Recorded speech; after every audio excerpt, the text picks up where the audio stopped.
Hello and welcome to this audio adaptation of The Art of War, an ancient classic attributed to Sun Tzu. As you listen to this audiobook, you might wonder who wrote this text, what its purpose is, and how we can truly understand it now, so many centuries after it was put together. This introduction aims to answer those basic questions, exploring what the art of war's ultimate message might be for us today. First, let's talk about who wrote The Art of War. Experts currently understand that all early Chinese texts are composite texts. This means they were compiled over time from impressive rhetoric ascribed to certain authors, often based on vague impressions and little to no concrete evidence. The Art of War, also known as Sun Tzu Bingfa, is no exception to this general rule. It was likely compiled in the last century or so of the Zhangguo period, which spanned from 475 to 221 BCE. This work undoubtedly represents insights gathered over long centuries by different people, possibly even by experts working in different locations. That said, even today, later writers and commentators have generally accepted a long-standing tradition that the Art of War was compiled by Sun Tzu, or Sun Wu, who served the king of Wu in the late 6th century BCE. However, as gratifying as this tale might be, we cannot verify it at this distance in time, and it is actually unlikely to be true. Although a Sun Tzu, meaning Master Sun, makes a brief appearance in an older text compiled around 238 BCE, Sun Wu, the legendary general to whom the Art of War is ascribed, does not appear on record before Sima Qian's historical records, compiled around 90 BCE. Sima Qian created a biography for him. An excavated manuscript from around the same time as Sima Qian's work does, however, bear witness to Sun Wu's immense fame as a military master. Before the 2nd century of Western Han rule, then, the legend of Sun Wu was nearly complete.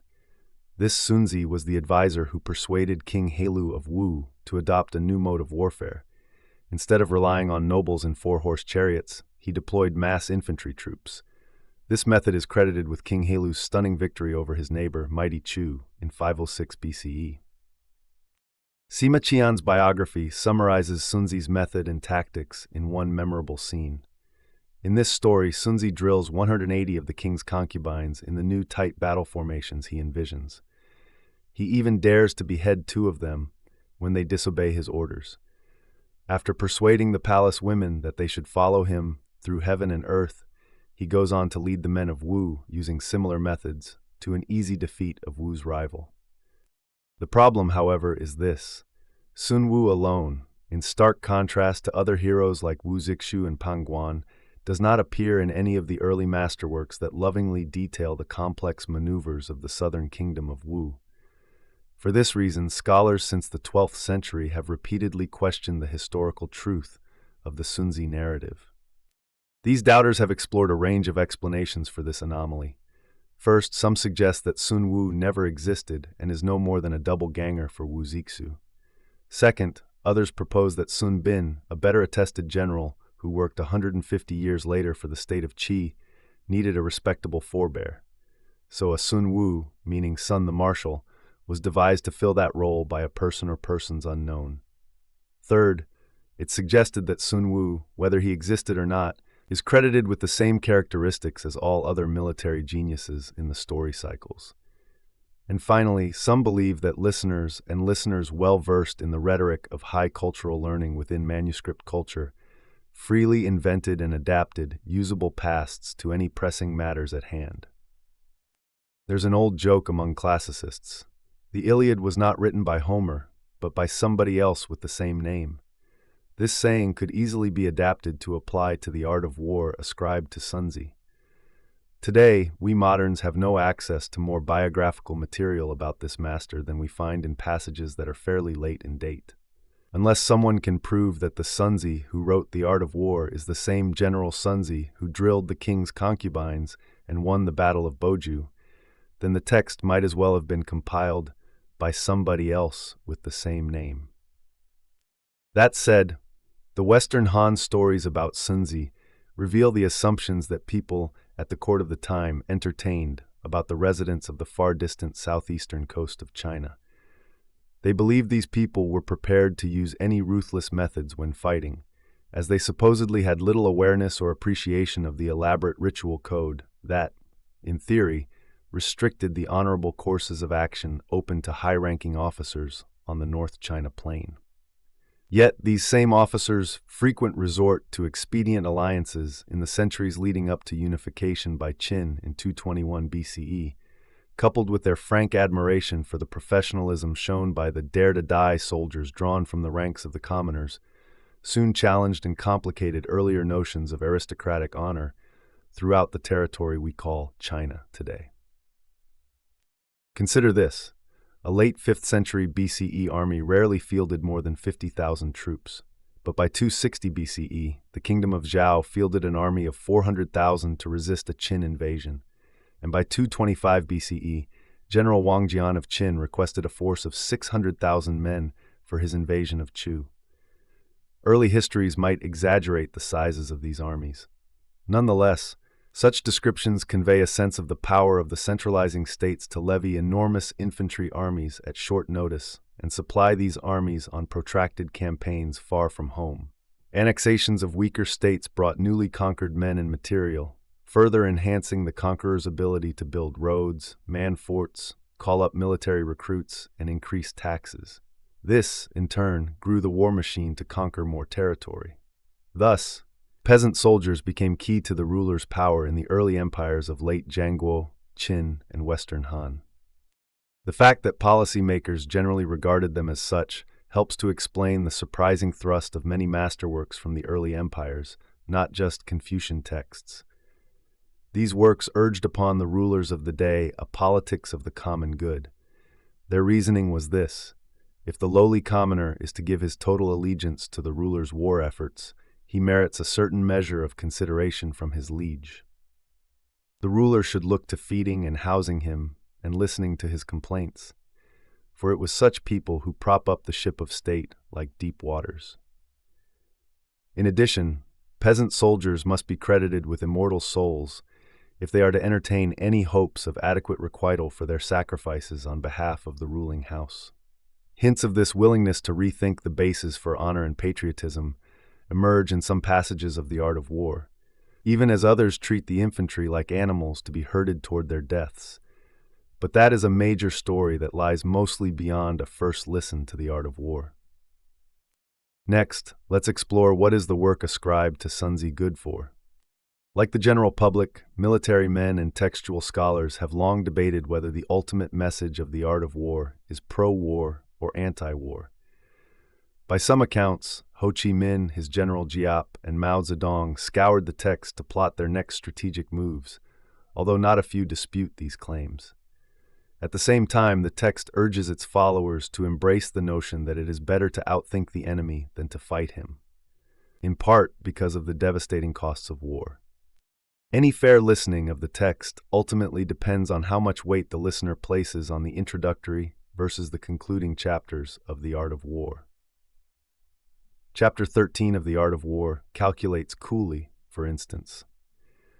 As a rule of thumb, to raise 100,000 troops and send them out on campaign to a location 1,000 leagues away costs 1,000 units of gold per day, including the expenses incurred by the 100 families and the upkeep by the ruling house.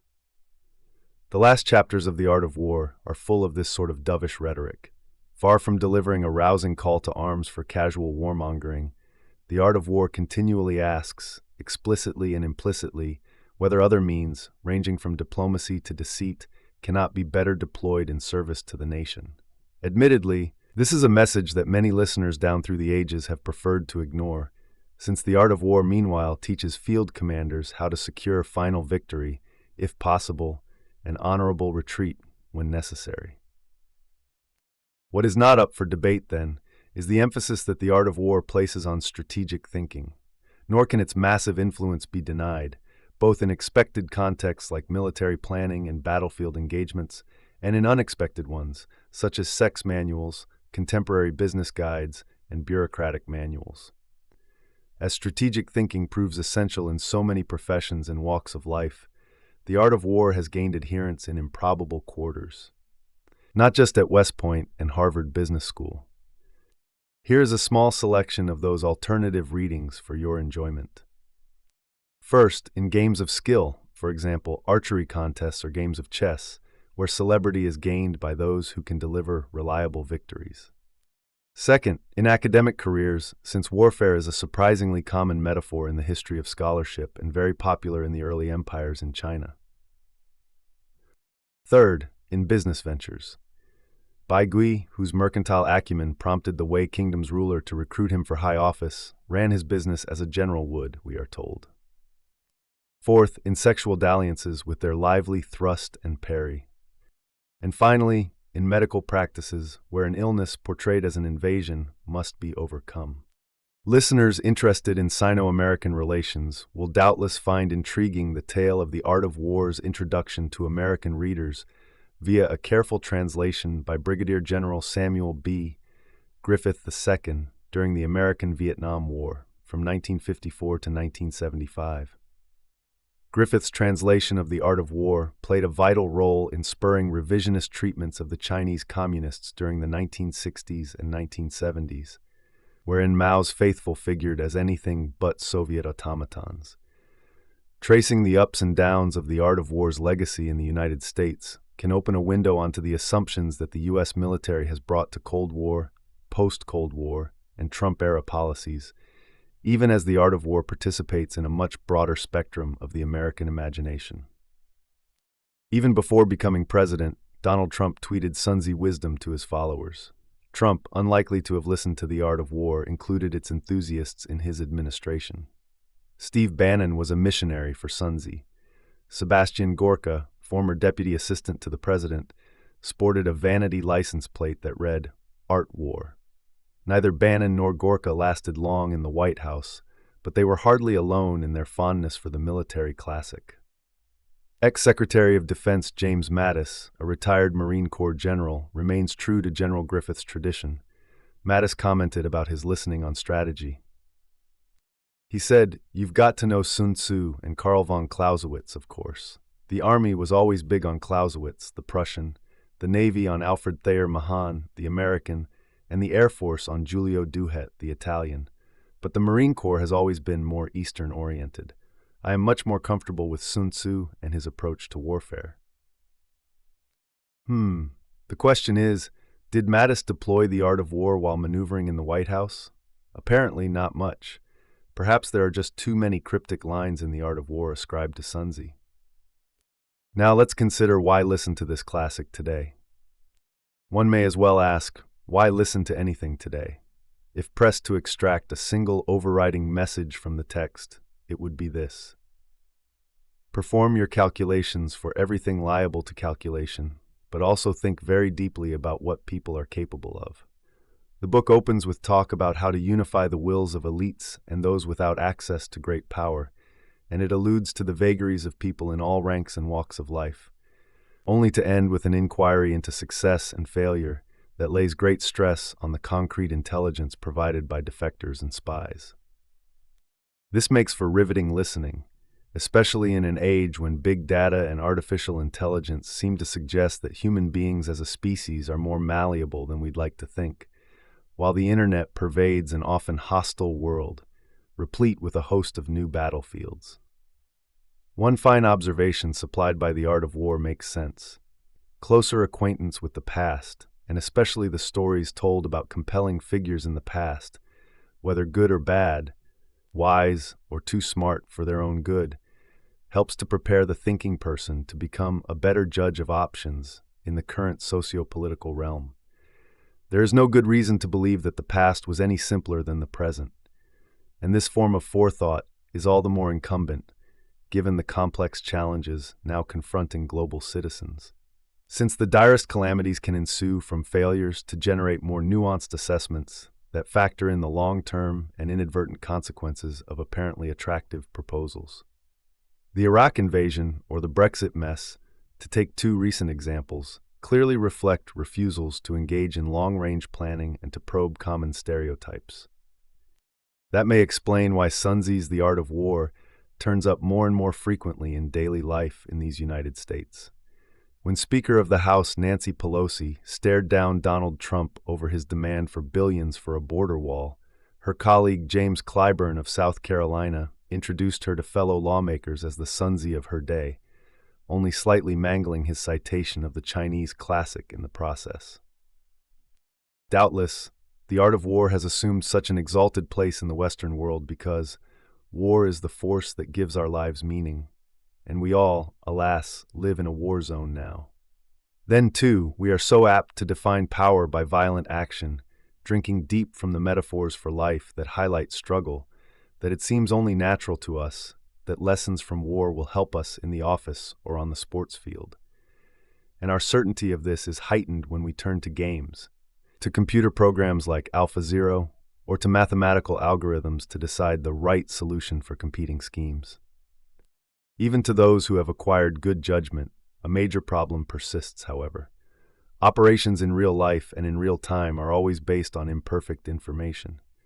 This means we must be very nimble at responding to surprises and excesses, since human foibles ultimately determine the outcome of so many events. As the 11th century polymath Sun Tzu observed, if the heavens conformed so perfectly to a measure, then even an untutored child could calculate its movements over 1,000 years with ease. But due to inconsistencies and what doesn't fit the measurements, even the most clever reckoner cannot fully grasp its operations. The human heart is equally mysterious. For this reason, the good commander must have real intelligence in both senses of that word. He must know the basics of human psychology, such as the uses of fear and the advantages of carrots versus sticks. But he must also have a strong sense of the unimaginable richness and variety of human experience. Pavlovian rewards do not motivate people nearly as well as social scientists once assumed.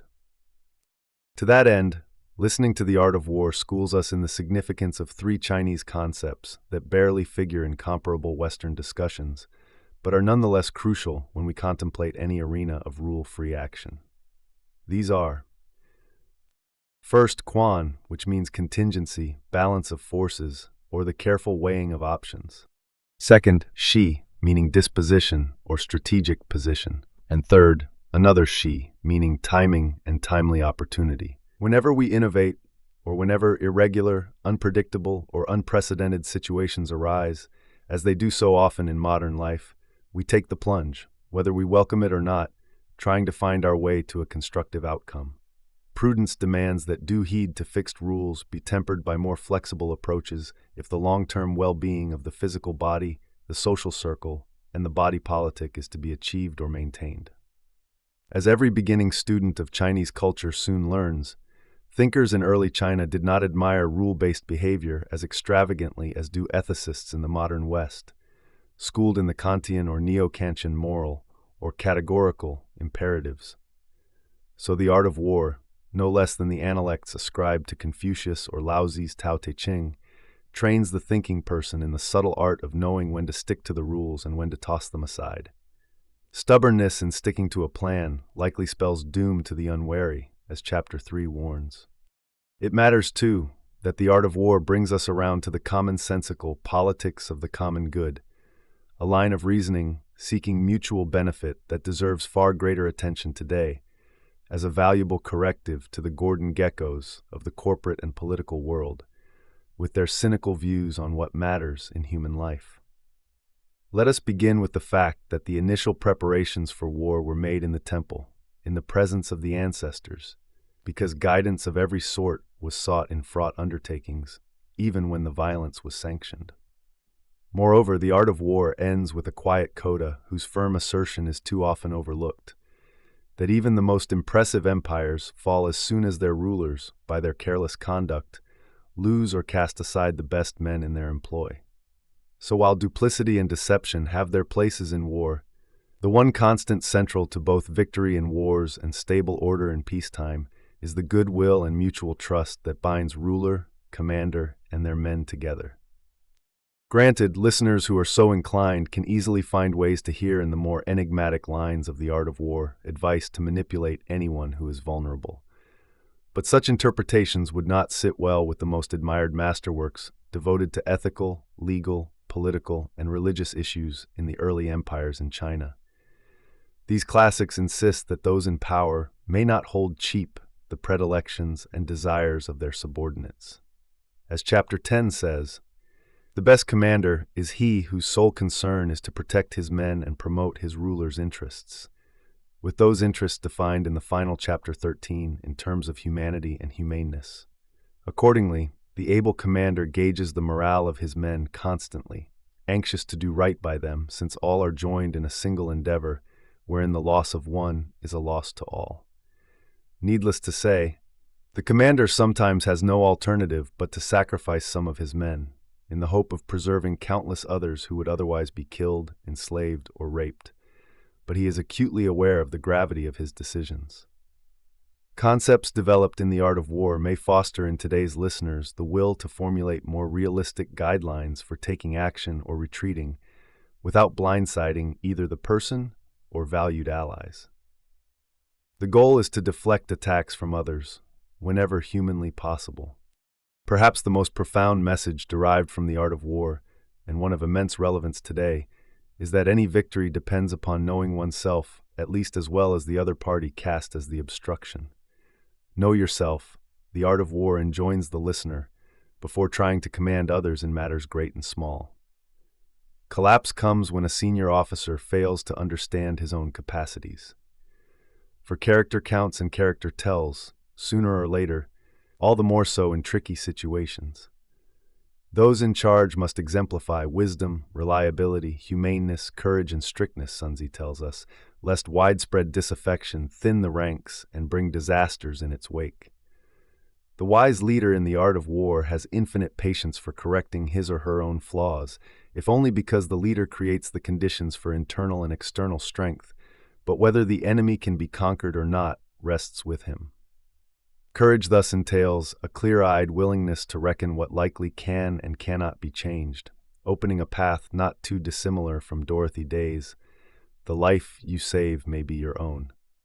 It involves knowing when to expend scarce resources to attain a greater good.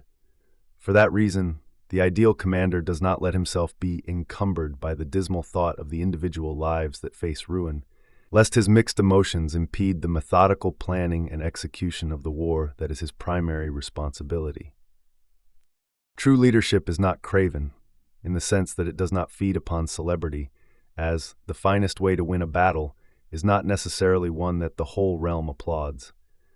Often victories on behalf of others take years to realize. Only the very unwise expect or need instant gratifications. While it takes little to see this in the abstract, we have to have such lessons repeatedly affirmed before we know them in our guts, and the art of war continually prompts listeners to push such basic insights further. For the art of war teaches that the truly able person, by definition, is a reliably good judge when confronting tense situations. The hard work pays off in reliable ways. Meanwhile, the art of war conveys astute observations about the psychological compulsions that cause people to behave in inexplicable ways in certain circumstances, especially under stress. In one surprising example of this, Master Sun recommends that generals deliberately position their men in seemingly hopeless situations, knowing that anything less than a desperate army cannot possibly win against the odds. He says, "Only if you plunge them into places with no way out will you and your men stay alive." It is no shame, then, in the art of war, for officers and grunts to share their fears of death or acknowledge the fellow humanity of their opponents, even though the heat of battle requires eagerness to launch sudden strikes. The Art of War is a classic, and by consensus in early China, a classic is a work that says neither too little nor too much. It provokes thought and reflection because of what it does not say, as much as what it baldly states. Moreover, a classic has wide applicability to a range of human dilemmas. Granted, many modern listeners will prefer to hear passages from The Art of War out of context, pigeonholing it as a military classic, or a cool guidebook to strategic gamesmanship of little relevance outside the battlefield. The art of war is much, much more than that, as becomes evident once a little effort is made to bridge the distance between today's world and that of the original listeners 2 millennia ago. Any classic work generates multiple interpretations. First, the meaning it had for its author or compiler, within the textual community that generated it and to which it was addressed. Second, the meaning or meanings it acquired over time through various traditions, usually plural. And third, the meaning it holds for people today, which is often quite different from the first and second meanings. Does it matter, then, that with the art of war we cannot retrieve the original meaning at all, not knowing its author or date of compilation? Or that we find it difficult to keep track of the multiple meanings it acquired over time? Probably not as much as pedants think. Still, careful listeners might bear in mind the following 2 points. First, if we attend to the realities of the past, a key figure invoked in the narratives from the early empires is the free landowning farmer, who also served in the army and routinely fought for hearth and home. This figure may seem, at first glance, to be an early equivalent of the modern soldier in the national army.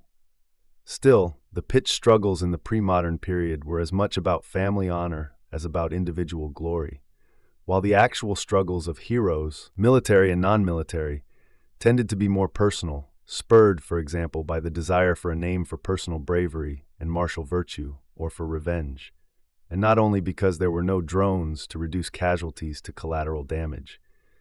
Simply put, the spillage of blood and guts was not then dedicated to the all-devouring abstraction that is the nation-state, a larger collective or imagined community bound by little but impersonal trust. Listeners should note the preoccupation with the commander in every chapter of this adaptation, to whom all soldiers owe their loyalty, especially if he commits himself to the commoner soldier's welfare.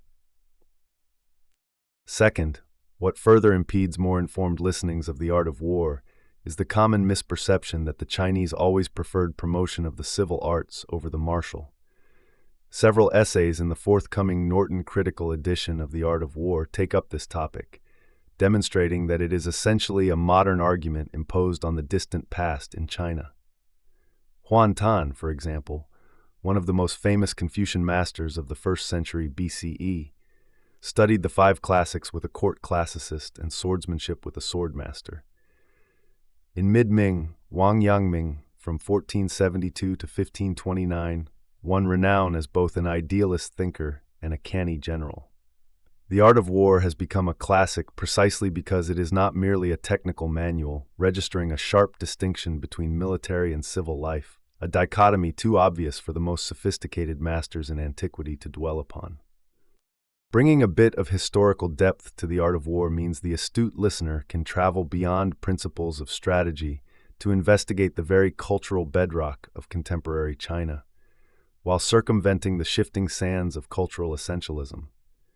Such listeners will want to consider how strongly the Art of War speaks to multiple situations, and also the text's insistence that we forge connections between our own goals and the lives of those we interact with and materially affect.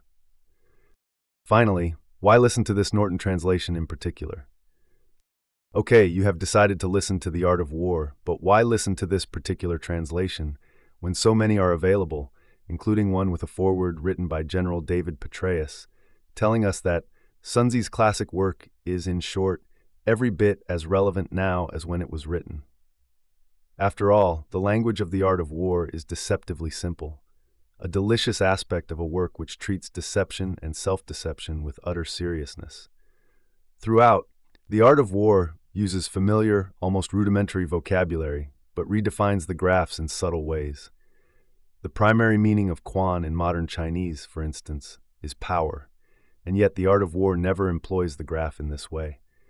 The more familiar the vocabulary, the greater the potential pitfalls for the translator mindful that every word counts, and every listening must strive to throw off as much light as the original text. Responsible translation entails far more than cycling through the available translations for many basic terms, visualizing the situations that Sun Tzu describes, seeing the landscapes and locations that he sketches, then devising alternate scenarios and hence alternate translations for nearly every line. This is demanding but necessary work. Let's compare a brief passage from Chapter 5 in several well-known translations. Lionel Giles, in 1910, translated it as, "Simulated disorder postulates perfect discipline. Simulated fear postulates courage. Simulated weakness postulates strength. Hiding order beneath the cloak of disorder is simply a question of subdivision. Concealing courage under a show of timidity presupposes a fund of latent energy. Masking strength with weakness is to be affected by tactical dispositions. Samuel P. Griffith, in 1963, offered, "Apparent confusion is a product of good order, apparent cowardice of courage, apparent weakness of strength. Order or disorder depends on organization, courage or cowardice on circumstances, strength or weakness on dispositions." Roger Ames, in 1993, rendered it, "Disorder is born from order, cowardice from courage, weakness from strength. The line between disorder and order lies in logistics, between cowardice and courage in strategic advantage, and between weakness and strength in strategic positioning." And Michael Nyland, in 2020, gives us, "Disorder is born from order, cowardice from courage, weakness from strength. Wresting order from disorder depends upon a proper division of the army units. Wresting courage from cowardice depends upon assuming a strategic position. Wresting strength from weakness depends upon making a certain show." As you can hear, each translation imagines a plausible scenario, but the roles of deception and disposition contrast starkly.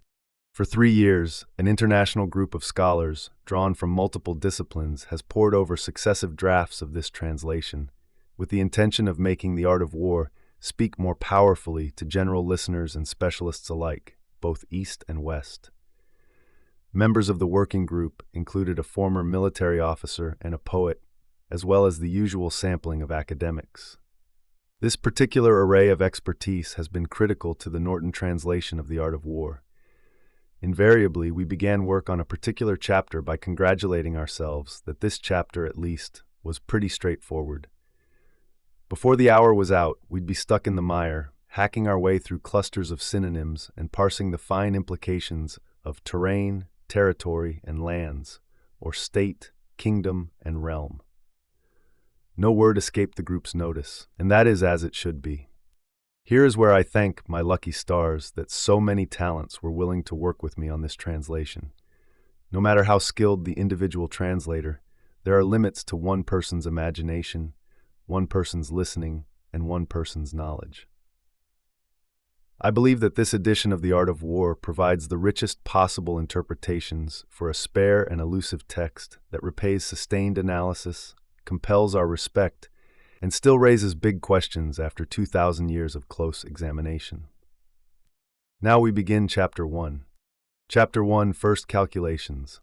Master Sun says that arms are a vital matter for the ruling house. As the arena of life and death, as the path to survival or ruin, this subject merits due reflection. Hence, there are 5 considerations that must always be kept before you when gauging the strength of the two sides and investigating the true conditions so as to arrive at a good grasp of the situation. These 5 are, first, the way, second, the heavens, third, the earth, fourth, the field commander, and finally, the regulations. The way, by definition, refers to whatever allows the people and their superior to be of one will, and therefore willing to live or die with him, undeterred by danger. The heavens refers to night and day, heat and frost in the seasonal rounds. The earth refers to the relative distances, the gradient and openness of the terrain, insofar as this makes for life or death. Field commanders are defined by wisdom, reliability, humaneness, courage, and strictness. Regulations refers to organization and management, the delegation of authority, and the deployment of resources. Every field commander has heard of these 5 constants, but only those who truly understand them grasp victory. So, to gauge the two sides and investigate the true conditions, I say I know who will win or lose, depending on which ruler has the way, which commander is the abler, whose side earth and heaven favor, whose rules and orders are obeyed, whose troops are the stronger, whose soldiers are better trained, and whose rewards and sanctions are more clearly ordained. If you employ the commanders who heed my advice, you will win, so retain them. Commanders who do not will be defeated, however, so dismiss them. If you've calculated the advantages, and so have come to see the wisdom of heeding my advice, then create a favorable strategic disposition, which will, in turn, assist you with matters beyond it. Strategic disposition means wresting advantages from the conditions at hand and controlling contingencies. Warfare is the art of deception.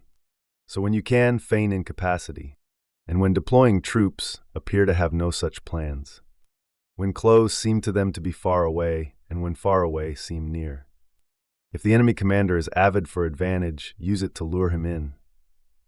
If he is volatile, seize upon that. If he is solid, prepare well for battle. If he is strong, evade him. If he is angry, rile him. If he is unpresuming, feed his arrogance. If he is rested, tire him out. If his troops are like family, drive a wedge between them. Attack him when he's unprepared. Appear suddenly when he least expects it. In these lie the expert's victory in arms. Such strategies are not to be divulged beforehand, nor can they be taught before the battle. Now the one who has the most tallies in the temple calculations before battle will surely be victorious over the one with fewer, let alone the one who has no tallies at all. From this, I conclude that victory and defeat can be foreseen. Now we begin Chapter 2. Chapter 2, Initiating Battle. Master Sun says, in the main, the rules for deploying troops require these: 1,000 four-horse light chariots, 1,000 leather-clad carts, 10,000 armored soldiers, and enough provisions for 1,000 leagues.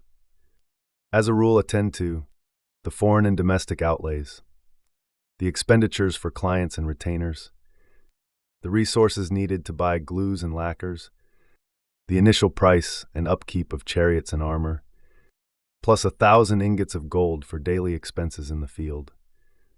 Only when these are taken care of will it be feasible to raise 100,000 troops. Once you've committed to a campaign, you should know that if the victory is long in coming, both your soldiers and their weapons will lose their edge. Should you lay siege to a walled city, you may cripple your troop strength, and if your legions are exposed to the elements for too long, the court's outlays will never suffice. Now, as we all know, the local lords will be quick to pounce on any weaknesses, such as when your soldiers and your weapons are less sharp, and you will have squandered both your troop strength and your stores. No matter how many clever advisors are at your beck and call, they will never find a way to secure a good outcome. This explains why we have all heard of victories that result from a quick strike by a mediocre opponent. But we have yet to hear of a single victory gained by clever schemers who let the hostilities drag on. In short, there has never been a single instance where the court has profited from lengthy engagements. Therefore, if those in power are not fully aware of the harm that may come from using troops, then they can never truly understand the advantages to be gained from deploying troops. An expert good at deployment never needs a second troop call-up or a third round of requisitioning supplies. He takes what he needs from the court and avails himself of the enemy's grain, so his provisions suffice. Long transport lines to supply the troops impoverish a kingdom, and the farmers as well. At the same time, wherever the troops travel, prices go up. And once there is inflation, the farmers find their resources depleted. Then, the farmers will be hard-pressed to render service in the outlying areas. Ground down, with resources gone, the heartland will be emptied of viable households. 70% of the commoners' ready cash will be used up, and nearly as much, some 60%, of the wealth of the ruling house lost in the form of broken carriages and worn-out nags, money for armor, helmets, arrows and crossbows, for halberds and shields, spears and mantlets, bullocks and great carts. The wise commander strives to feed his army with the enemy's provisions. For every cartload of grain seized from the enemy, he saves 20 on his own side, and for every bushel of fodder from the enemy, 20 are saved from his own stores. Therefore, although killing the enemy is all a question of rage, wresting advantage from the enemy is something else entirely, a question only of wealth. Therefore, in chariot battles, you should reward the person who first captures 10 or more chariots and switch out the flags and banners. Those chariots can then be added to your own. Treat the captured infantry well. This we call victory over the enemy, even as you increase troop strength. In arms, those who value victory eschew lengthy engagements. The The commander who understands his troops is a virtual god mandating the fates of his subordinates. Likewise, he is the chief agent who either makes the ruling house safe or imperils it. Now we begin Chapter 3. Chapter 3, Planning an Attack. Master Sun says, in general, the way to deploy troops is this. To take the enemy state whole is ideal. Less than ideal is breaking the state up. To take their army whole is ideal. Less than ideal is breaking the army up. To take a battalion of the expeditionary force, a regiment, or 5-man squad intact is ideal. Less than ideal is breaking a unit up. For this reason, winning 100 victories in 100 battles is not the best possible outcome. Best is to subdue the enemy's troops without ever engaging them on the battlefield. Best in war is to target their strategies, then their alliances or allies, and then their troops. The least desirable option is to attack a fortified city. The rule for attacking cities is this: contemplate such attacks only when no alternatives exist. There are the siege platforms and siege engines to be built, and it will take 3 months to assemble all the necessary equipment. Figure another 3 months for building the earthworks around the city walls. If the field commander, unable to control his mounting frustration, decides to send his troops scrambling up the walls like ants, he will see 1/3 of his men die, and he will still fail to take the city. This calamity arises from attacking a fortified city. Therefore, the expert in deploying troops will humble the enemy without ever engaging them in battle. He will take their cities without ever attacking and topple the ruling house without protracted engagements. For always, when contending in the realm, success means keeping yourself whole. That way, the troops do not grow dull and the army's edge remains keen. This is the way to plan an attack. Therefore, the way to deploy troops is this. If your troops outnumber them 10-fold, then encircle the enemy. If it's 5-fold, then attack. If your troops outnumber them 2-1, then use your troops to divert some of them.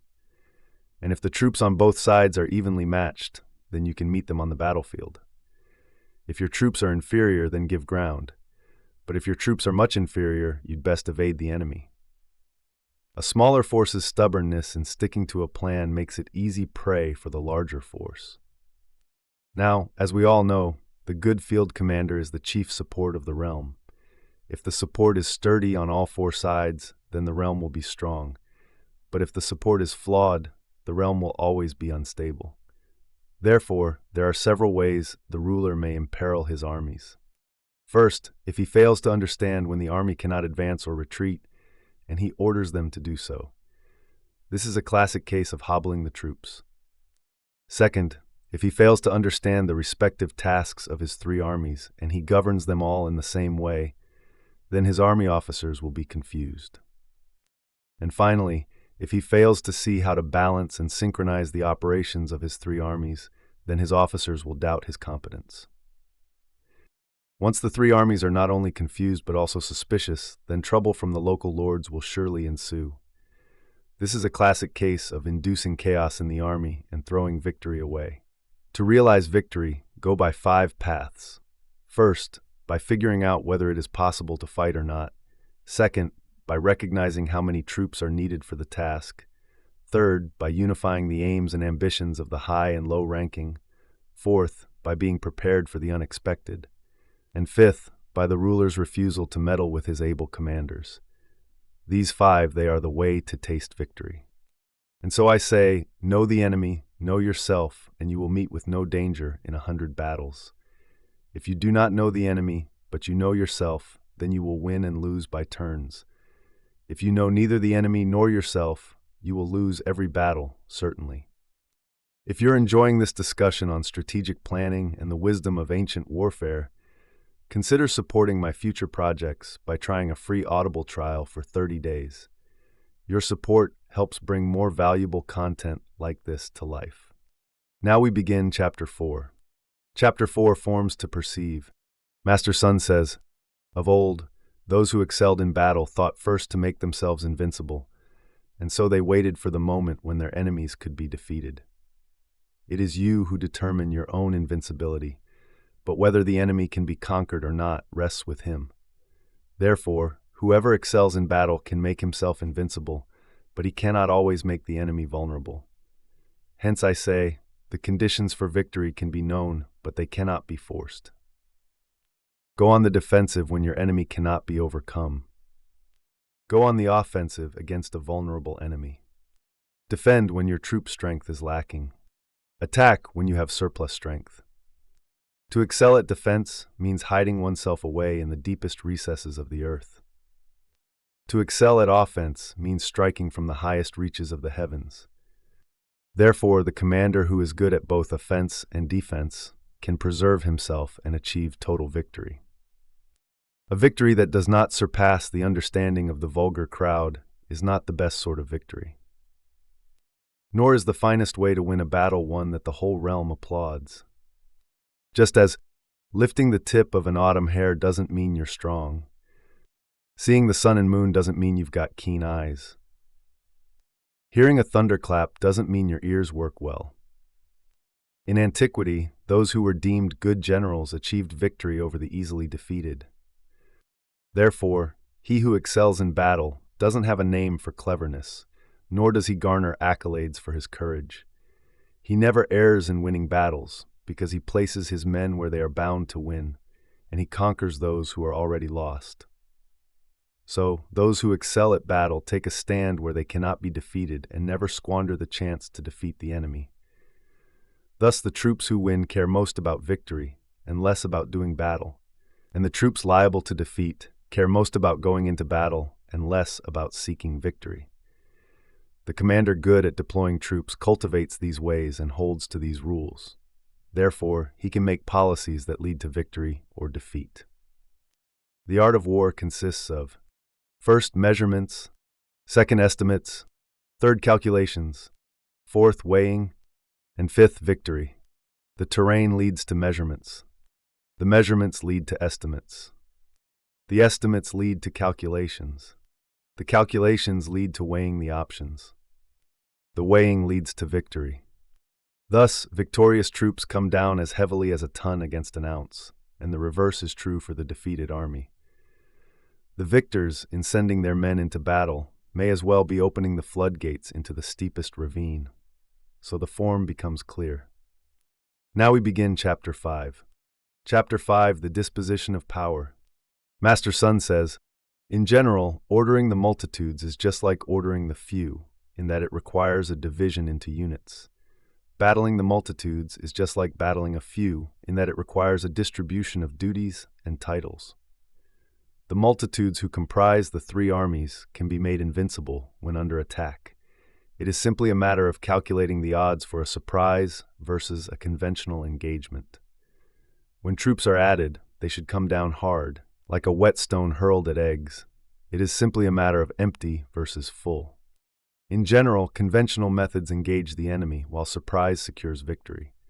Thus, by definition, to be good at unleashing surprises is to be as various as the cosmos itself, to flow as inexhaustibly as the Yellow and Yangtze rivers, to begin afresh as constantly as the sun and moon, and to turn like the seasons, bringing new life, even from death. There are no more than 5 notes, yet the variations on them can never all be heard. There are no more than 5 colors, but the variations on them can never all be seen. There are no more than 5 flavors, but the variations on them can never all be tasted. There are but 2 battle strategies, the conventional and the surprise, but used in combination, they produce an infinite number of variations. Surprise and convention engender one another, like a bracelet or a ring. With no beginning or end, who can exhaust their variations? A surge of rapids can send boulders crashing because of the disposition of the land. A down swoop by a bird of prey can destroy the victim because of the timing. So it is with the commander who excels in battle. Finding his position dangerous, with a slim margin of error, he takes up a position that makes him murderous as a drawn crossbow, and as swift in his timing as a trigger release. Even amidst the tumult and clamor of battle, he remains unperturbed. Despite the churn and blur, with an enemy bearing down on him with a force like that of primeval energy, he may appear to be encircled and nonetheless be unbeatable. Disorder is born from order, cowardice from courage, weakness from strength. Wresting order from disorder depends upon a proper division of the army units. Wresting courage from cowardice depends upon assuming a strategic position. Wresting strength from weakness depends upon making a certain show. Thus, the commander who is expert at drawing out the enemy will first show his opponent something that he is sure to follow, dangling a piece of bait that he cannot resist. Using such ploys, the commander gets the enemy to make his move, at which point the commander ambushes him. So the expert commander seeks victory from strategic position. He does not demand that his men deliver a victory. He is able to select the right men to exploit the advantages gained from strategic position. He sends those men into battle with the force of rolling logs and boulders. It is the nature of logs and boulders to lie still on flat ground, but put them on steep slopes and they come barreling down. Square objects tend to be stationary, but round objects tend to roll.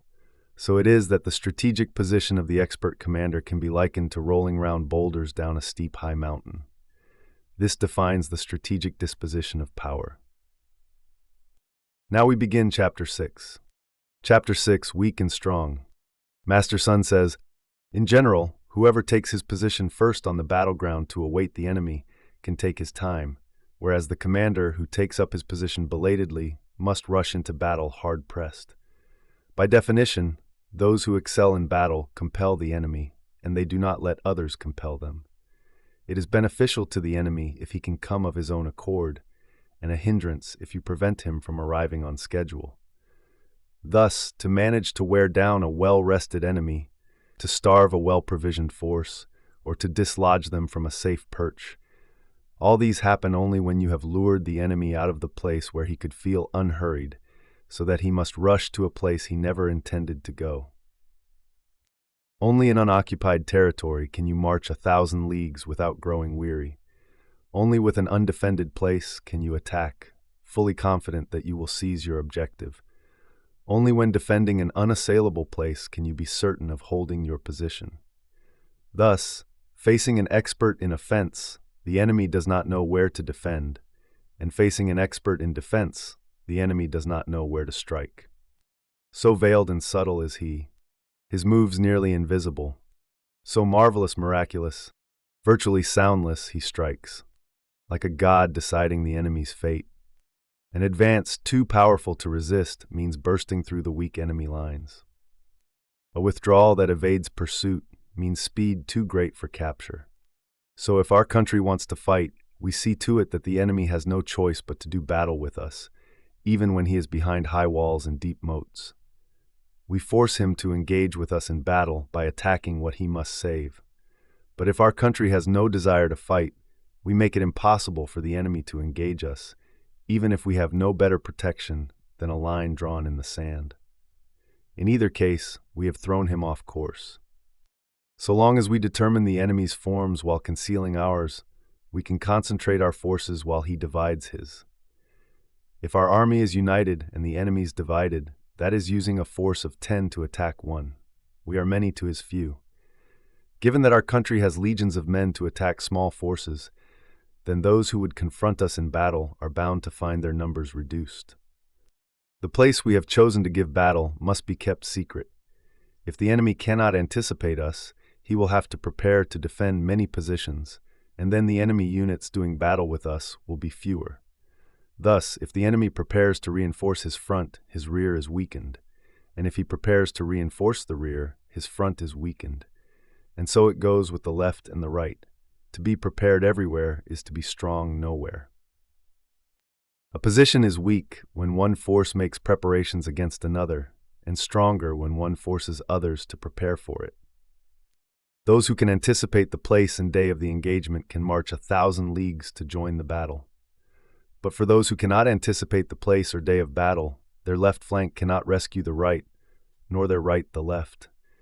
Their front cannot rescue the rear, nor their rear the front. This is even more true when reinforcements get separated by a few leagues, let alone tens of leagues. As I see it, even if the troops of UA are many, what good is this to them in terms of victory? Thus I say, victory can be made. For even though the enemy has strength in numbers, we can prevent him from fighting us. Therefore, Calculate the probabilities to better understand the likely gains and losses. Provoke him so that he makes his move, to better understand his characteristic patterns of motion and stillness. Make the enemy assume visible form, to better understand the ground for life and death. Prod and jab him to see which positions have surplus strength or too little. The ultimate skill in determining formations lies in assuming no set formation. If there is no form, then their spies embedded in your camp will not be able to discern it, nor will the wisest of their counselors be able to lay plans against it. Cleaving to their form, you plant victory in their midst, even before they know what has befallen them. Others all learn the formulae that supposedly won me victory, yet no one can fathom the process by which I won. And so I say that victories in battle cannot be repeated by would-be imitators. Armies must assume their forms in response to infinitely changing circumstances. The formation of the troops is like water. Just as water's flow avoids the high ground and rushes to the low, so too the victor avoids the enemy's strong points and strikes where he is weak. As water's flow follows the forms of the land, so too the winning army varies its tactics, adjusting to the enemy's formations. Now the army should not have a constant position or a permanent form. The capacity to respond to the enemy's changes and so seize victory we call divine. Therefore, just as no one of the 5 planets is always dominant, and none of the 4 seasons has a constant place, the sun has shorter and longer days, and the moon waxes and wanes. Now we begin Chapter 7. Chapter 7, Contending Armies. Master Sun says, in general, the rule for mobilizing and deploying troops is this. The commander receives his orders from the ruler, at which point he assembles his armies by gathering multitudes, he forges them into a well-coordinated unit, and then he makes camp facing the enemy. No task is more demanding than the contest between armies, whose difficulty lies in straightening a winding path and turning trouble to one's own advantage. Make the enemy follow a circuitous route and lure him on with offers of benefits, and you will arrive before him, even if you set out later. This is a case of understanding how to use devious rather than direct tactics. So the contest between armies can bring profit or peril. If you mobilize your entire force, thinking by this to secure some advantage, you will surely be too late to reap it. On the other hand, if you abandon part of your army in hopes of securing some advantage, you will surely lose your equipment and supply wagons. For this reason, if the commander, scheming to win some advantage, has his army pack up its armor and set off in haste, stopping neither day nor night, force marching at double time for 100 leagues, then commanders in the 3 armies will all be taken hostage. The strong will be forced out in front, and the tired will lag behind. So by this method, only 1/10 of the army will arrive on time. But if the army travels only 50 leagues a day to vie for an advantage, then you will likely lose only 1 good commander, and by this method, half your force will arrive on time. Traveling only 30 leagues a day means fully 2/3 of the force will arrive on time. By any reckoning, an army lacking its supply wagons will perish, as will an army lacking provisions or an army that fails to commandeer supplies methodically along the way. So, if you don't know the designs of the local lords, you cannot predict how best to engage them. And if you don't know the local topography, the mountains, forests, ravines, marshes, and wetlands, you won't know where to march your troops, nor can you take full advantage of the local terrain unless you use local guides. Therefore, troops rely on deception to gain ground, moving only after the advantages have been calculated. Their formations suddenly divide and rejoin units. By such means do the troops become swift like the wind, yet calm like trees in a forest.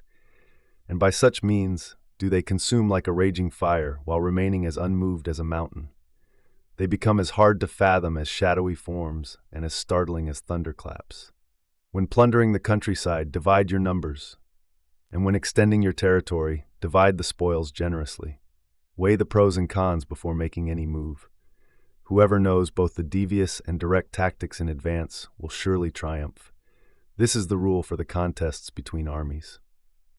The Army Regulation states, because commands cannot be heard in battle, use drums and gongs.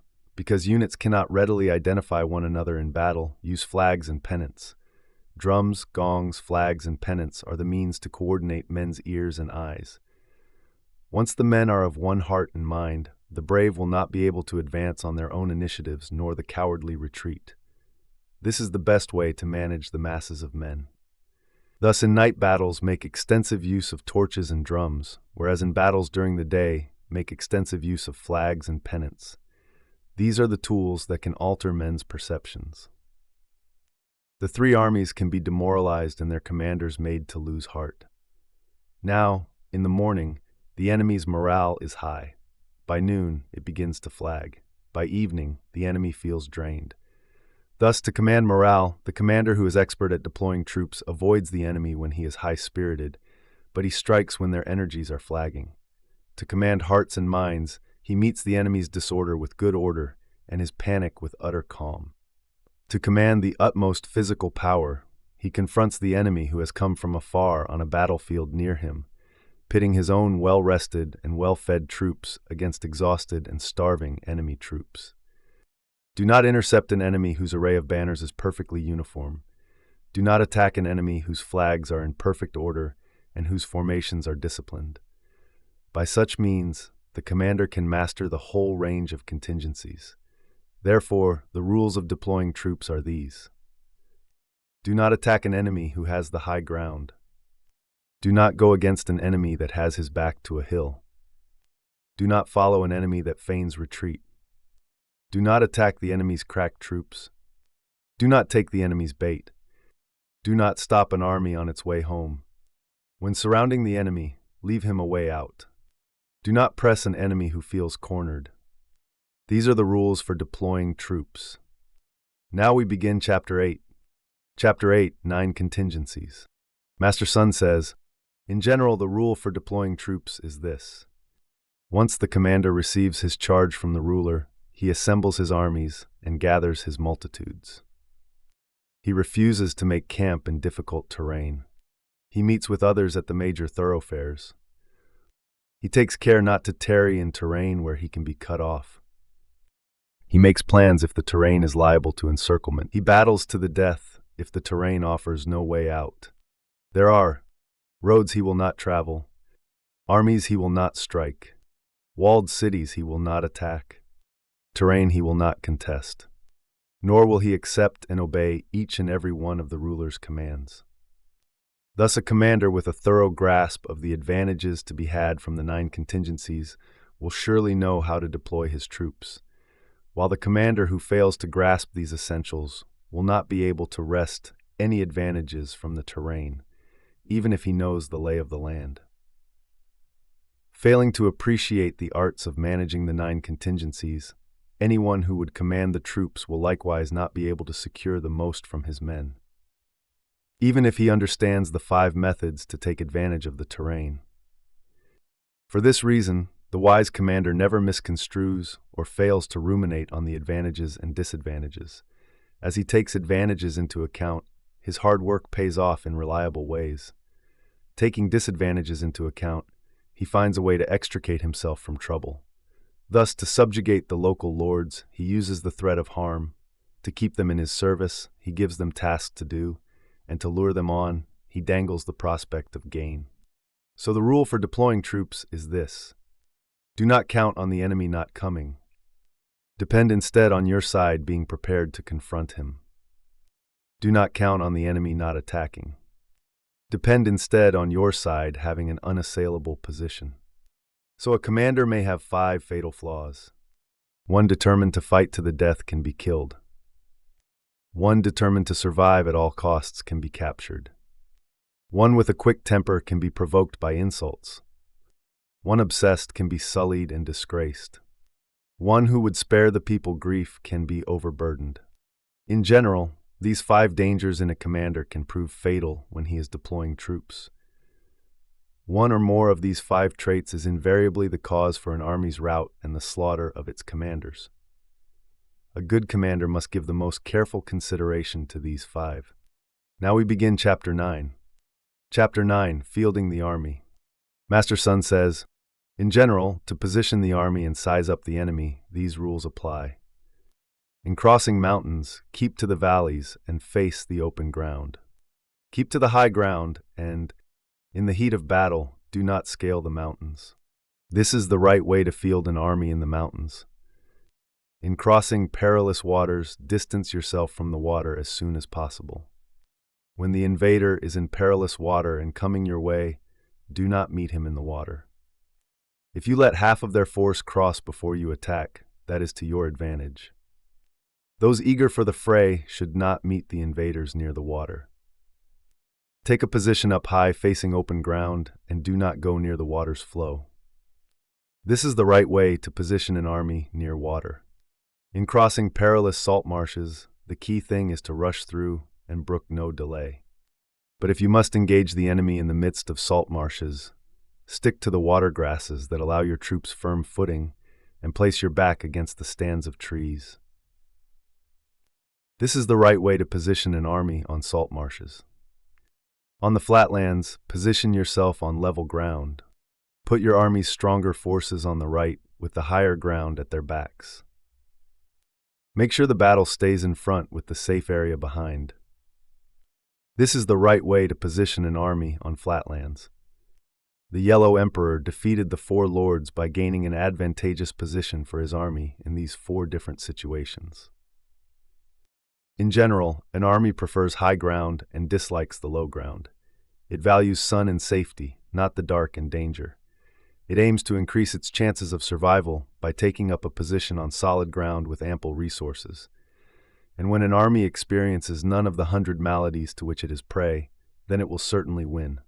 With rises, hills, embankments, and dikes, it positions itself on the sunny side, with the right flank turned with its back to them. This is good for the troops because it exploits the terrain to best advantage. When it is raining upstream, so the waters come gushing down, wait for them to settle before crossing. With steep river gorges, natural wells, box canyons, dense cover, quagmires, natural traps, and crevasses, beat a quick retreat and certainly do not approach. Keep a distance from all of these, and you may force the enemy to draw near them. Face these, and the enemy will have to put them behind him. If the army on the march meets steep ravines, pooled marshlands, reeds and rushes, mountain forests, and tangled undergrowth, you must diligently scour them, as these are the very places where ambushes are laid and spies hide out. If the enemy is close but quiet, he relies on his strategic position. If the enemy, although far away, throws down the gauntlet, he wants others to advance first. When he positions himself on level ground, it is because he thinks it gives him the advantage. If whole stands of trees move, troops are coming. If there are blinds and barriers in the grasses, suspect the worst. If birds take to flight, he is sure to be lying in ambush. If animals stampede in fear, he is mounting a surprise attack. If the dust rises high in spirals and funnels, his chariots are coming. If dust blankets the ground, his infantry are arriving. If the dust disperses in patches, his firewood details have been dispatched. If a few dust clouds come and go, here and there, he is making camp. If his rhetoric is modest, yet his army continues to improve its preparedness, it means he will advance. If he is belligerent and advancing aggressively, it means he will withdraw. If his light chariots come out first and take up positions on the flanks, he is going into battle formation. If he has suffered no setback, yet he sues for peace, he is plotting. If he is rushing and putting his troops in formation, he's decided that it's high time to start. If some of his troops advance while some retreat, he is seeking to lure us forward. If the enemy soldiers lean on their weapons, they are hungry. If those sent for water take the first drink themselves, they are thirsty. If there is an advantage to be had yet they do not advance to seize it, they are weary.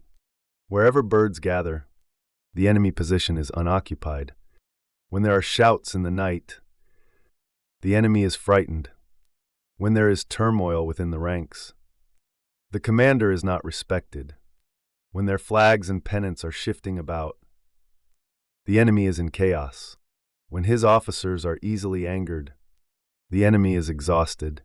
When the enemy feeds his horses grain and his men get meat, and when his men no longer hang up their water flagons or return to camp, the now desperate enemy is ready to fight to the death. Where, hemming and hawing, the enemy commander speaks to subordinates in a meek and halting voice. He has lost his men. When he metes out too many rewards, he signals that the enemy is in trouble, and when he metes out too many punishments, he signals that he is in dire straits. The commander who erupts violently at his subordinates only then to fear them is totally inept. When the enemy's emissary comes with conciliatory words, that's a case of wanting to cease hostilities. When an angry enemy confronts you for an extended time without either joining you in battle or quitting his position, you must watch him with the utmost care. In war, it is not numbers that give the advantage. It suffices if you do not advance recklessly, are able to consolidate your own strength, get a clear picture of the enemy's situation, and secure the full support of your men. It is only the one who makes no careful plans and takes his enemy lightly who is certain to be captured by him. If you punish troops who are not yet attached to you, they will not obey, and if they disobey, they will prove hard to manage. But once you have gained their devotion, if discipline is not enforced, you cannot use them either. Therefore, command them with civility and keep them in line with strict military discipline. This will ensure their allegiance. If commands are consistently enforced in training the men will obey. If commands are not enforced during training, the men will not obey. The consistent enforcement of commands benefits both the men and their commander. Now we begin Chapter 10. Chapter 10, Confirmations of the Land. Master Sun says, the confirmations of the land include: first, second hanging, third split, defiles, fifth ravines, and sixth distances. Open describes lands where both armies can reach one another. With them, whichever army first occupies the sunny high ground and establishes secure supply lines will have the advantage in battle. Hanging describes lands where advance is possible, but return is hampered. With them, you will likely defeat only the enemy who is unprepared. With a well-prepared enemy, you can go out to meet him on such a battlefield, but you won't necessarily defeat him. Moreover, you'll be hard-pressed to beat a retreat, and so find yourself at a disadvantage. Split describes lands that disadvantage whoever attempts the first incursion on either side, yours or the enemy's. With them, you should never engage the enemy first. Even if the enemy tries to bait you, refuse to engage, for it's better to let the enemy come halfway out and then attack, at which point you will have secured the advantage. With defiles, occupy the land first and await the enemy with the passage fully garrisoned. Should your enemy occupy the defile first, filling it with his men, never go after him. However, if he fails to fill the space within the pass, go after him. With ravines, it's best to occupy them first, taking the high ground to await the enemy. Should your enemy occupy them first, it's best to pull out and retreat. Do not go after him. With distances, both sides enjoy equal advantages. It is not easy to provoke a fight, and engaging the enemy confers no advantage. These 6 constitute the arts of the terrain. Given that they are the commander's ultimate responsibility, he must investigate them thoroughly. In warfare, there is desertion, insubordination, peril, collapse, chaos, and rout. These 6 are hardly due to natural catastrophes. They are the commander's fault. Desertion follows one army attacking another 10 times its size when the strategic advantages are equal on both sides. Insubordination follows when the infantry is eager to fight but the officers are weak. Peril follows when officers are eager to fight but the foot soldiers are weak. Collapse comes when unbridled rage consumes a senior officer, so much so that he moves without authorization to engage the enemy and fails to understand his capacities. Chaos comes when a weak commander fails to enforce the regulations and delivers instructions that are far from clear, so that his officers and men cannot be trusted, and his military formations are in disarray. Rout comes when a commander proves incapable of assessing the enemy, so he sends a small force out to engage a weak force to attack the strong, or he operates without crack troops as backup. These are the 6 routes to certain defeat. Given that they are the commander's ultimate responsibility, he must investigate them thoroughly. Thus, the confirmation of the land can aid the troops in battle. The best commander assesses the enemy's position and creates the conditions for victory. He analyzes hazards and calculates distances. Applying his understanding of such factors to the battle at hand, he is certain to win, but should he disregard them, he is certain to lose. Thus, if the way he goes into battle guarantees victory, the commander in charge must insist on fighting, even if the ruler forbids the engagement. And if the way he is directed to go into battle will not allow a victory, he must refuse to fight, even if the ruler insists that he do so. We call the ruler's treasure the commander who advances without any thought of winning personal fame for himself, and who withdraws despite the prospect of punishment, as his sole concern is to protect his men and promote his ruler's interests. Because he looks after his foot soldiers tenderly, as if they were beloved sons, they follow him into the deepest ravines, and even die willingly by his side. But if he indulges them and can't make them do his bidding, if he spares them and can't command them, or if he is too erratic to govern them, they will be spoiled children, good for nothing. What will halve your chances of victory is this: to know your troops can attack, but not understand the enemy is not open to attack. To know the enemy is vulnerable, but not understand your own troops cannot attack. To know the enemy is vulnerable and your troops can attack, but still fail to understand whether the terrain favors battle. Thus, he who knows arms is never misled when he makes his move. He is never at a loss when he initiates an action. Whence the saying, "Know the enemy and your own, and victory is in sight. Know the terrain and timing, and victories will be total." Now we begin Chapter 11. Chapter 11, 9 Kinds of Ground. Master Sun says, in the art of deploying troops, the key contingencies on the ground are: first, deserters' ground; second, land taken lightly; third, land worth fighting for; fourth, meeting ground; fifth, ground serving as a crossroad; sixth, land never taken lightly; seventh, land difficult to cross; eighth, land made for an ambush; and ninth, deadlands. Whenever a powerful local lord in his own domain goes himself into the field, it is deserters' ground. Whenever the incursion into the enemy territory is not deep, it is land taken lightly. Contested ground whose occupation confers an advantage to either side, theirs or ours, is land worth fighting for. Ground equally accessible to both sides is a meeting ground. Where the borders of several neighboring domains converge, and the first to arrive has the potential to secure a crowd of supporters, is by definition a crossroad. Deep incursions into enemy territory that leave at your back many of the enemy's walled cities and towns, that's land that is never taken lightly. Mountains and forests, passes and defiles and wetlands, any ground that is hard work to cover that we call difficult to cross. Entrances and exits so narrow or winding that even small enemy forces can attack our legions, that's land made for an ambush. Terrain where you survive only if you battle ferociously, we call deadlands. This being the case, never fight on deserters' ground. Never tarry when on ground taken lightly. Never attack the enemy on ground worth fighting for. Never get cut off on meeting ground.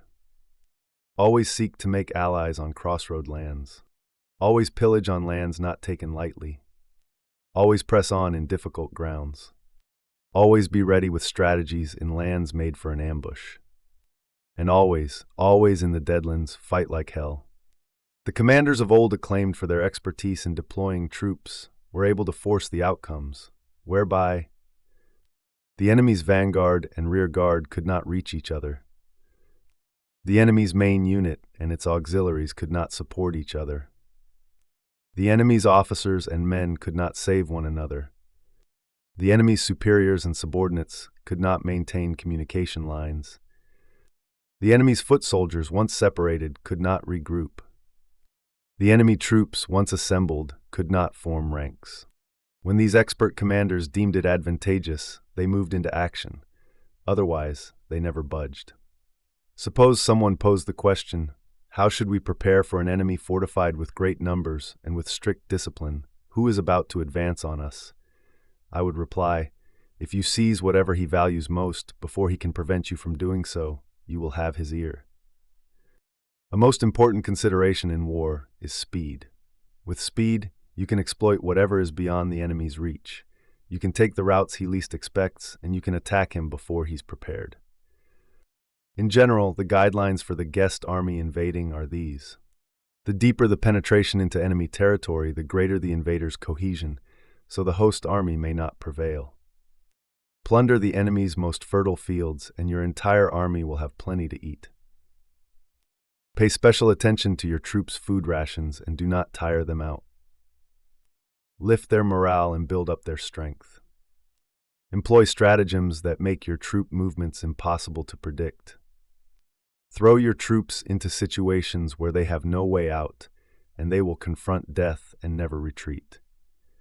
Once the troops are fighting to the death in the knowledge that they have, in fact, no alternative, your officers and men will give their all. When your troops are most trapped, they will not panic. Faced with no retreat, they will stand fast. Though deep into enemy territory, they stay tight. With no options, they enter the fray. Thus the troops stand ready, with no need of prompting. Without demands, they succeed. With no sworn oaths, they feel close as kin. Even with no orders, they can be trusted. Forbid good omens, get rid of the rumors, and going to their deaths, they will not waver. If our soldiers do not have surplus wealth, it is not because they despise worldly goods. And yes, they may not live long, but not because they despise the thought of longevity. On the day these officers and their men learn that they have been called to do battle, whether they have been sitting around in camp or lounging on the ground, each man will react to the news by sobbing until tears soak his cheeks and collar. But throw them into a situation with no way out, and each man will display the monumental courage of a Zhuangzhu or a Cao Mo. Therefore, the real experts at deploying troops are like the sudden striker snake at Mount Heng. If you strike its head, its tail snaps round. If you strike its tail, its head snaps round. And if you strike its midparts, both head and tail snap round. If you wonder whether the troops can be trained to act as virtual sudden strikers, I would reply to you, they can. The men of Wu and Yue, though they loathe each other, if they happened to be crossing a river in the same boat and were caught by gale winds, they would surely rescue one another, as naturally as the right hand helps the left. To prevent soldiers from scattering, it has never been enough to count on tying up horses and burying chariot wheels. The only way to manage the troops consists of making them equally resolute so that they act as one. And success in exploiting all manner of terrain comes down to knowing the configurations of the land. By such means, the real expert guides his legions as easily as if he were leading a person by the hand. They see no alternative but to follow. In performing his duties, the field commander remains calm but unfathomable, disciplined and self-governed. He puts blinders on his officers and men so they never know what he's thinking. He alters his plans and strategies so that no one is cognizant of them. He changes his camp and takes roundabout routes so that others cannot divine his movements. Sallying forth to the designated spot with his men in train, he acts like a man who kicks away the ladder once he has climbed to a great height. Leading them deep into enemy territory, he pulls the crossbow's trigger. He burns his boats and breaks his cooking pots. He drives them hither and thither, like a shepherd herding his sheep, and no one knows where they are headed. He masses the forces of his entire state, and then he plunges them into danger. Such are the urgent affairs of the field commander. The measures needed to cope with the 9 types of ground, the advantages to be gained by flexible maneuvering of the army, and the basic patterns of human character, these must all be thoroughly investigated. For an invading army, the methods to use in general are these. The deeper you penetrate into enemy territory, the more single-minded your troops will be. The less deeply you penetrate, the more easily your troops will desert. Once you leave your own domain and your army crosses the border into enemy territory, you have entered terrain where you can be cut off with no way to turn back. When you have access to all sides, you're at a crossroad.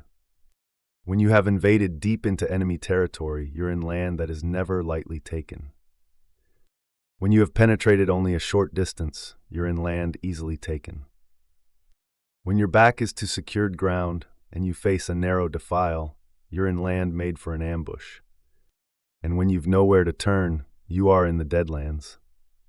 Therefore, on land where the troops can easily desert, our commanders should make sure to unify their wills. On ground easily taken, they should make sure to keep the troops together. On contested ground, they should make sure to force the rear to pick up the pace. At any meeting ground, they should pay particular attention to defense. At any ground that serves as crossroad or thoroughfare, they should take the opportunity to solidify our alliances. On land not easily taken, they should ensure at all costs that the food supplies continue. On land that is difficult to cross, they should make sure to push ahead along the road. On land liable to ambush, they should make sure to block off any escape routes. On Deadland, they must show the troops that survival depends upon their willingness to die.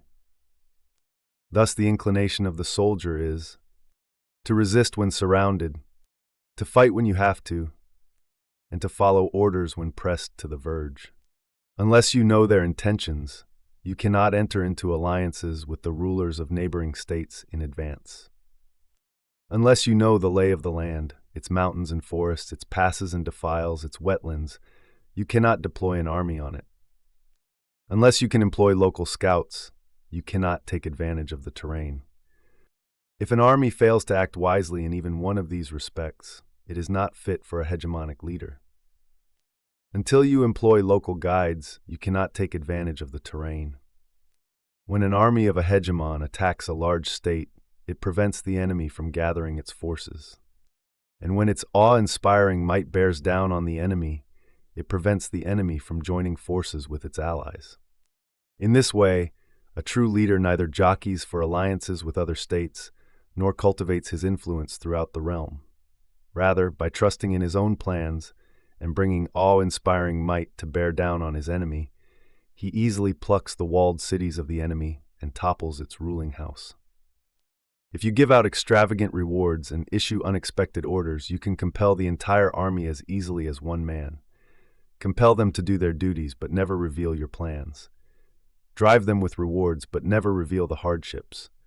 Only if you throw them into life and death situations will you survive.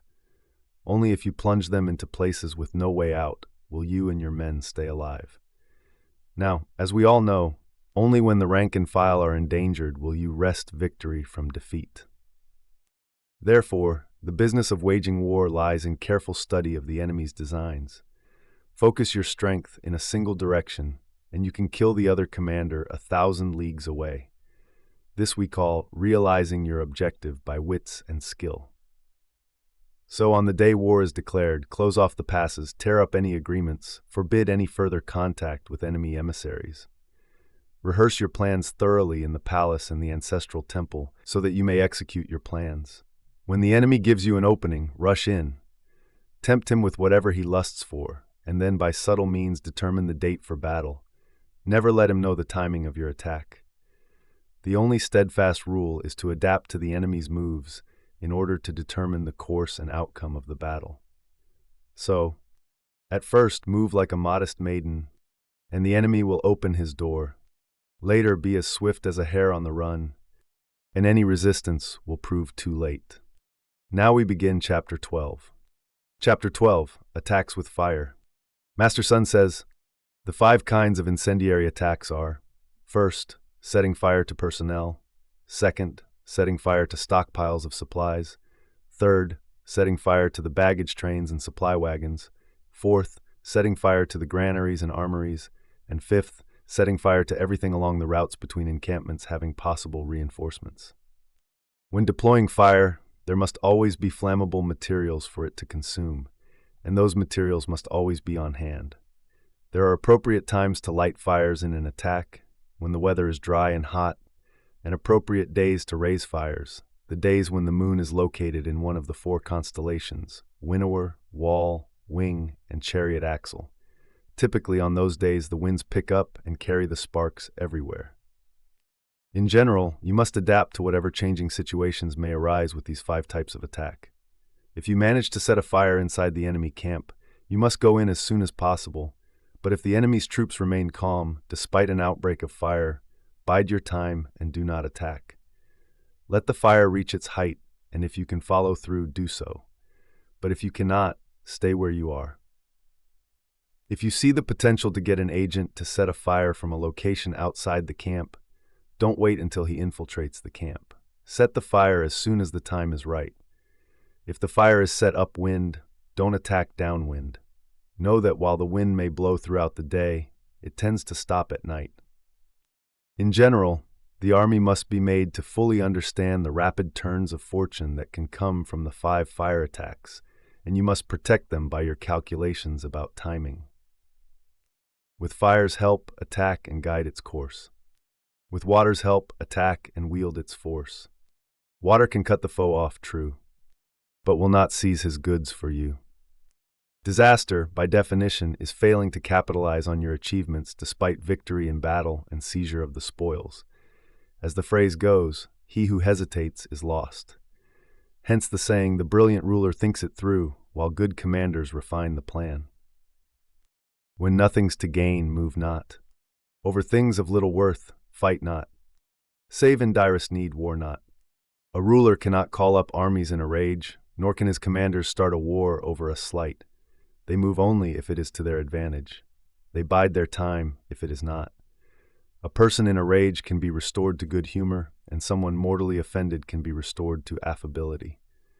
By contrast, a kingdom, once destroyed, cannot be restored, nor can the dead be brought back to life. Thus, the brilliant ruler approaches battle with due prudence, and good commanders are ever on their guard. This is the way to secure the ruling house and keep the army intact. Now we begin Chapter 13. Using spies. Master Sun says, as a rule of thumb, raising 100,000 troops and sending them out on campaign to a location 1,000 leagues away costs 1,000 units of gold per day, including the expenses incurred by the 100 families and the upkeep by the ruling house. This creates upheaval in the palace and beyond, in the inner provinces and at the frontiers. You can count on 700,000 taking to the roads, idle and weary, since they are unable to attend to their usual tasks. The armies on both sides may be at a standoff for several years, with decisive victory finally determined in a single day. Yet there are those in power who begrudge the few hundred gold ingots needed to confer ranks and emoluments on spies, and so they act in complete ignorance of the enemy situation. To begrudge the expense is the height of inhumanity. Such a person is neither a good commander for his men nor a good aid to his ruler. He is no master of victory. Thus, it is their foresight that allows the perceptive ruler and the wise general to mobilize and conquer others, achieving merit far beyond the vulgar crowd. Such foresight does not come from the spirit world. One cannot discern the inherent pattern based solely on past events, or prove it by measuring the stars. It must come from other people, those with the requisite knowledge of the enemy's situation. Accordingly, 5 kinds of spies are to be employed: locals, insiders, double agents, dead spies, and live agents. When all 5 kinds are set in motion and no one knows their operations, they form a net devised by the gods of immense value to the ruler. Locals are the enemy's compatriots in our employ. Insiders are enemy officials in our employ. Double agents are enemy spies who report to our side as well. Dead spies are pawns in our employ whom we intentionally deceive so that they relay false information to the enemy. Live agents, by contrast, report back to us. Therefore, nothing is closer to the 3 armies than their spies, and none deserves greater reward than the spy. Yet no affairs should be more secret than those relating to spies. Only the most perceptive ruler understands how to employ spies, and only the most humane and just commander knows how to put them in the field. Only the most subtle interrogator can get the whole truth out of spies. What delicacy and finesse are required! Yet no one can possibly succeed without using spies. where a case of espionage has been divulged prematurely, not only the spy but everyone he confided in must die. As a general rule, it is always necessary to know ahead of time the family and personal names of the defending commander, his retainers, counselors, gate officers, and sentries, whether it's an army we want to attack, a city to be besieged, or an assassination to carry out. We must direct our spies to find a way to secure this information for us. It is equally necessary to discover whom the enemy has sent to spy on us. They can then be employed as double agents, so long as we offer them bribes and win them over before giving them their instructions and releasing them.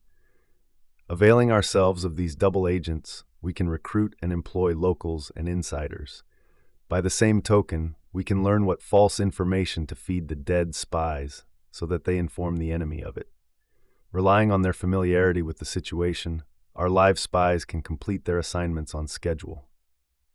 To recapitulate, the ruler must have full knowledge of the covert operations undertaken by these 5 kinds of spies. And since the double agent is key to all intelligence gathering, the ruler must be made to see that he is the operative to be treated with particular generosity. Of old, the rise of the Yin ruling house was due to Yi Yin, who once served the house of Xia. Likewise, the rise of the Zhou house was due to Taigong Wang, who had served the house of Yin. Thus, only the most perceptive and wise generals, those who can get the most intelligent men to be their spies, can fulfill their destinies and accomplish great things. In war, intelligence is of the essence, for it is what the armies depend upon in their every move. Thank you for listening to this audio adaptation of The Art of War. This production is based on the original book, and if you enjoyed it, please consider supporting future projects by trying a free Audible trial for 30 days. Your support helps bring more valuable content like this to life.